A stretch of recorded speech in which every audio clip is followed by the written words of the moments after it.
everyone, and welcome back to my channel. Today we're talking about everything that you need to know about becoming an entrepreneur, and this video is really to see if entrepreneurship is something for you.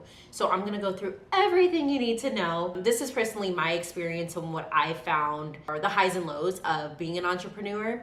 It is so hard, but so worth it, and if that's something you're interested in, or if you're just dibbling and dabbling in entrepreneurship and just trying to see if it's the right fit, this is the video for you. The very first question I feel like you should ask yourself is, are you a self-starter? Because entrepreneurship, there is nobody knocking on your desk like, hey girl, get your shit done. Like, nobody's telling you what to do, when to do it, when it needs to get done. And I feel like, you know, without that kind of structure, you can fall into this pit of like laziness, and laziness doesn't lend itself to productivity. So if you're a self-starter and you know that you have things to do in the day and you're able to get them done, I highly suggest entrepreneurship. Really get into it. I wanted to discuss the two paths of entrepreneurship. There is either the people that are all in, quit their job, save, you know, a wad of cash, quit their job and jump right into it. And then there are people who keep their 9-to-5 and work on their entrepreneurship ventures, you know, at night around work.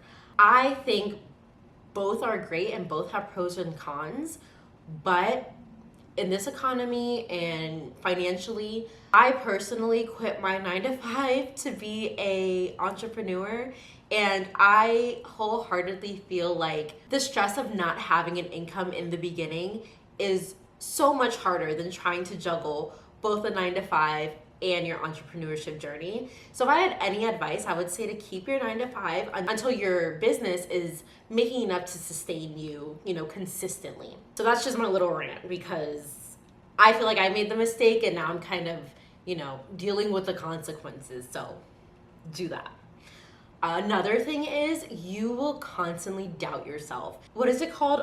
Imposter syndrome. Imposter syndrome is such a thing. Like, when I have an idea, I'm like, okay, like I'm gonna execute, I'm doing this, this, and this, and then all of a sudden I'm like, bitch, you don't know what you're talking about. Like, how the hell are you gonna execute this? This is crazy. But I think just believing in yourself, and what really helps me is to see, like, if somebody else can do it, so can I. Like, they are no different than me. We are all human. We all have blood and bones and muscle and whatever. They're literally no different. So the only difference is execution and not giving up. When I remind myself of that, it really helps to get my mindset right. That way I know that it's not gonna be easy, but it is doable because somebody else did it and they know better than me. But really, I believe the true test of entrepreneurship is to be able to get through doing things publicly, even if you're not great at it. I believe like the fear of embarrassment is greater than actually like going for your goals. A lot of people feel this way, like with social media and stuff, like your old friends from high school follow you, they're maybe judging you, and they probably are. They're probably laughing every time you post. But in my experience, once you make it to a certain place, they start to become your clients. They start to ask you how you did it. So the goal is to not give up when it feels awkward and, what is that word? Awkward, cringe. Cringe is the word. When things feel cringe, keep going. And I'm saying this out loud, but I also have to give myself that advice. So let's talk about the most critical part and the part that people want to avoid. I feel like a lot of times we see successful entrepreneurs, but the money conversation is extremely important. When you begin your entrepreneurship era, money is inconsistent. Money is super inconsistent at first. That's just something that you have to either budget for or be prepared for, have some kind of plan. That way, starting a business and not being financially stable are two things that really don't work well. Reason being is because when you are financially unstable, they can smell like how desperate you are when you're trying to sell your product, your service, whatever it is. And I feel like the easiest way to sell something is when you're not stressed. Like, people tend to buy stuff from people when they feel like, if you buy it, cool. If you don't, like, cool too. Maybe it's not for you. Instead of like pushing people to buy your product or service, if that makes sense. Ooh, this is a big one. cash flow is not the same as your revenue. There are a lot of expenses that go into your business. That's regular day-to-day expenses, that's digital expenses, that's taxes, things break, things need to be replaced, all of those kinds of things. And that does add up. So the cash that you're getting in is not everything that you get to keep. And that's something that I feel like a lot of people don't, not that they don't get, like people know that there's expenses, but the amount of expenses is a little alarming. You know, when somebody pays you $100, you're like, heck yeah, I got $100 to use this weekend. Kind of need to save like 30% for taxes. So there's a little tidbit there, something that you need to be aware of. When you have a regular 9-to-5, they take the money right off the top so you don't even see it. But when you do see it and you do have to save it for something specific, it does take a certain amount of discipline to be like, okay, I can't spend that. Like, that's not my money. That belongs to something else. So that's just something to keep in mind if you are debating entrepreneurship. Now, here's the part. What you didn't know that you were signing up for. So you are a salesperson. Congratulations. Welcome to the club. You have to get good at sales. Selling is a beautiful skill because the world is built off of sales, but it is not an easy skill. So being personable helps a lot. If you're a personable person, people like to be around you or people like what you have to say. Selling should be, relatively easy for you, but you are in charge of selling your own product or service.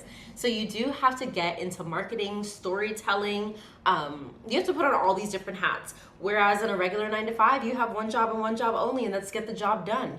Being a actual entrepreneur is learning so many different skills and feeling incompetent at most of them, but pushing through, and it's so beautiful at the end. Another thing about entrepreneurship is that things take longer than you would expect. Goals are great. Goals help you gain clarity in what you want to do, and you can have timelines for those goals and all that kind of stuff. But entrepreneurship does take a lot longer than you would expect. There is a lot that goes into building something from the ground up. There's a reason why people are serial entrepreneurs, meaning that they try different businesses. And there are statistics that most businesses do fail within the first 5 years. So to not be a part of that statistic, I would just suggest pushing through. Like, there's this saying that if you, oh my gosh, what is it? I got it. If success is, I don't have it. Success is inevitable if you don't give up. And I feel like a lot of people, including myself, I'm not excluded from this group of people, but including myself, give up right before a breakthrough. I've done it a bunch of times. I feel like life happens, things get tough. If you just push through and know that success happens when you don't quit, that's when change really happens. Like, you can truly change your life. Next topic I want to talk about is social media. To be an entrepreneur in this day and age, social media is extremely important. Some businesses can ignore it, but most cannot. So visibility of your brand, your service is super, super important. With that being said, with social media comes, other issues. With that being said, I want you to understand that being viral doesn't equal sales. So the goal on social media is not chasing virality and views and numbers. I had a fully booked lash business, fully booked every single day with 1,000 followers on Instagram. That's it, 1,000. No viral videos, no viral posts, 1,000 people. Because it doesn't take a lot of people to support your business to have a stable income. And that to me is the most important thing and what keeps me going, because it's not about being the most popular. It's about having a consistent stream of income.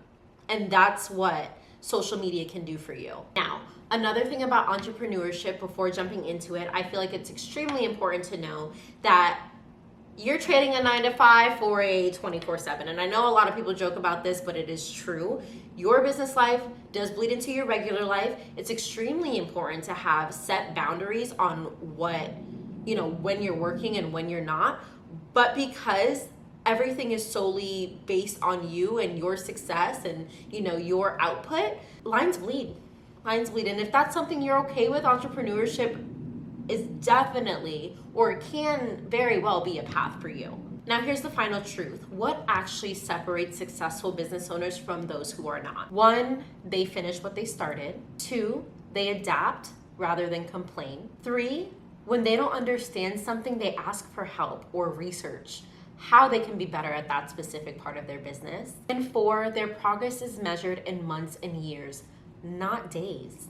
So with all that being said, entrepreneurship is truly a personal growth journey disguised as a business. If you have the grit and the want and the desire and the burning, like, this is for me, you don't need permission from anybody. You can literally just start. Starting your business messy is still starting. You are worthy, you are capable, and I'm so excited for you. If this video had any valuable information for you, feel free to subscribe, and I will see you on the next one.